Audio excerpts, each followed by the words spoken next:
সকাল আমার প্রিয় বন্ধুরা, কেমন আছো তোমরা? আশা করি সবাই ভীষণ ভালো আছো। আর তোমাদের ভালোবাসায় আমরা মোটামুটি বেশ ভালোই আছি। তো চলো বন্ধুরা, তোমাদের সবাইকে সাথে নিয়ে আজকে ব্লগটা আমি শুরু করছি। তো সকালটা আজকে আর কি শুরু করেছি আম মুড়ি দিয়ে, তারপরে হচ্ছে চা। তো আমার দিদি আর জামাইবাবু যদি বেড়াতে আসে তাহলে আর কি চা মুড়ি এইসব আর কি খাওয়া দাওয়া হতেই হবে, কারণ ওরা বাড়িতে আর কি প্রত্যেকদিন চা খায়। আর আমরা মনে হয় মাসে একবারও খাই না, কারণ আমাদের বাড়িতে কেউ চা খায়ই না। আর যদি খাই তাহলে এক গ্লাস করে খাবো। আমার হচ্ছে এরকমই নেশা, যদি খাই তাহলে এক গ্লাস করে খাবো, আর না হলে খাবোই না। তারপরে এদিকে মুড়ি চা সবাই মিলে আর কি খাওয়া দাওয়া করলাম সকালের আর কি। তারপরে এদিকে মা আবার তরকারি আর কি মানে কাটতে আর কি বসে গেছে। তো এই যে মিষ্টি কুমড়োটা আর কি অনেক দিনের মিষ্টি কুমড়োটা আর কি কেটে দেখছে যে ভিতরে একদম মানে বীজ থেকে কি না গাছ হয়ে গেছে। তো আর কয়েকদিন পর হলে মনে হয় আরও বড় বড় হয়ে যেত গাছগুলো। তো দেখো খুব ছোট্ট, আর অনেক দিন বয়স হয়ে গেছে ওর, মানে 1 বছর তো হবেই, না হলে তো বীজ আর কি গাছ গজাবে না মানে মিষ্টি কুমড়োর ভেতরেই। তো এটা খাওয়া যাবে, কোনো ব্যাপার না, কারণ মিষ্টি কুমড়োটা খুব সুন্দর হয়ে আছে। কিন্তু খেয়ে দেখলাম একদমই মিষ্টি না, কেমন যেন ফ্যাকাশে আর কি, ভালো লাগছিল না খেতে। মিষ্টি কুমড়ো যদি পাকা হয় কি না তাহলে খুব মিষ্টি লাগে খেতে, কিন্তু এটা মিষ্টি করেনি, কেমন যেন করছিল, ভালো লাগছিল না খেতে। তো এইদিকে মা আর কি বেশি দিবে না, অর্ধেক আর কি দিবে।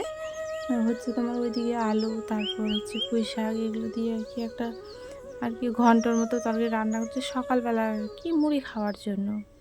তো আমরা তো রাজবংশীর মধ্যে সকালবেলা মুড়ি তো খেতেই হবে।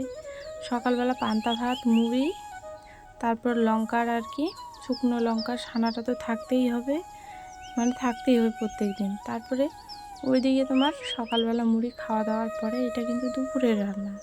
তো এই যে 5টা আর কি ডিম, আমাদের বাড়ির হাঁসের ডিম আর কি, একদম লাল টকটকে। কারণ বাড়িতে যদি হাঁস বলতে তোমার লক্ষ্মী লক্ষ্মী যদি বাড়িতে থাকে তাহলে কোনো দিনও তোমার ডিমের অভাব হতে দেবে না, সত্যি বলছি, কোনো দিনও অভাব হতে দেবে না।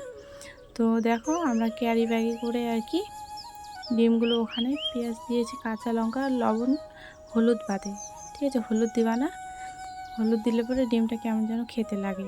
তো ওই যে ক্যারি ব্যাগে করে বেঁধে তারপর হচ্ছে ভাত যেটা আর কি রান্না হয় সেটাতে আর কি দিয়েছিলাম গরম করতে। তো এই যে গরম হয়ে মানে ভাজা করে তারপরে আর কি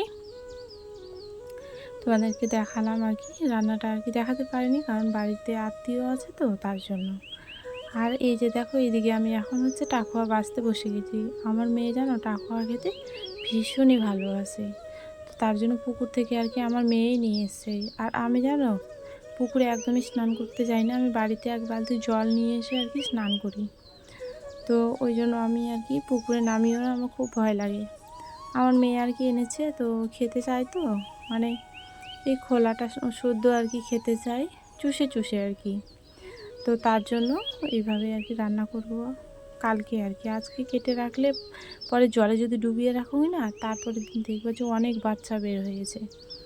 এটাই হচ্ছে আর কি নিয়ম, যে তুমি ধরো কালকে যদি খেতে চাও তাহলে আজকে আর কি ভালো করে মুখের ঢাকনাটা উঠে দিতে হবে, পিছনের আর কি ইয়েটা কেটে দিতে হবে, মানে এরকম করে আর কি পরিষ্কার করে রাখতে হবে, তাহলে পরে তুমি তার পরের দিন আর কি সুস্থ মানে খেতে পারবে।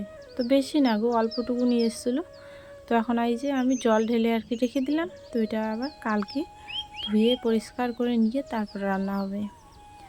তো চলো আজকে তোমাদের সাথে একটু ব্লগটা অন্যরকম করলাম, কারণ তোমাদের সাথে একটু কিছু আর কি শেয়ার করতে চাই, আমি কিভাবে স্নান করি চলো তোমাদেরকে দেখাই আর কোথায় করি। তো এই যে পুকুরটা দেখো খুব সুন্দর ভরে গেছে, কিন্তু পুকুরে আমি স্নান করব না, কারণ ভয় লাগে আমার, কঠিন আর সর্দি হয়ে যাবে আমার। তো এই যে 1 বালতি জল এখানে আর কি এনে রেখেছি, তো এটা দিয়ে আর কি স্নান করব আমি এখন। তো দেখো এদিকে আমি সাবানটা আর কি নিয়ে যাচ্ছি। তো এখানে আর কি প্রত্যেক দিন আমি স্নান করি এখানে বসে বসে।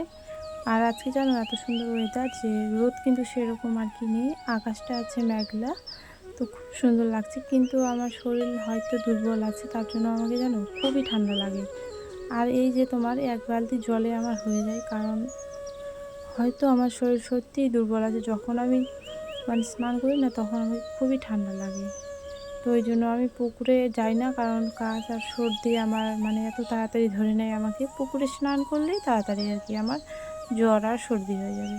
তো ওই জন্য আমি পুকুরে একদমই স্নান করি না। তো দেখো এইভাবে আমি হাত পা গলা সব কিছু আর কি ঘষে নিলাম। তারপর এখন পাগুলো আমি আর কি ঘষে নিচ্ছি। তো এরকম করেই সবাই স্নান করে। তো আমরা আর কি গ্রামের মানুষ সবাই তো পুকুরেই স্নান করে, বেশিরভাগ মানুষ পুকুরেই স্নান করে, আর পুকুরে স্নান করতে বেশি ভালো লাগে। তো চলো, এদিকে আমি দেখো পায়ের আর কি গোড়ালি গুলো আর কি করে নিই।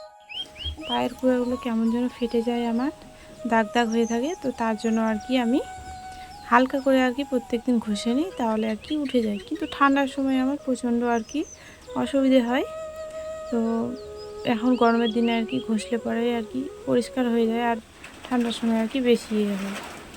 তো চলো, আজকের মতো ব্লগটা আমি এখানেই শেষ করছি। তো ভিডিও করতে করতে যেন মোবাইলটাই পড়ে গেছিলো। তো চলো, আজকে সবাইকে টাটা জানাচ্ছি।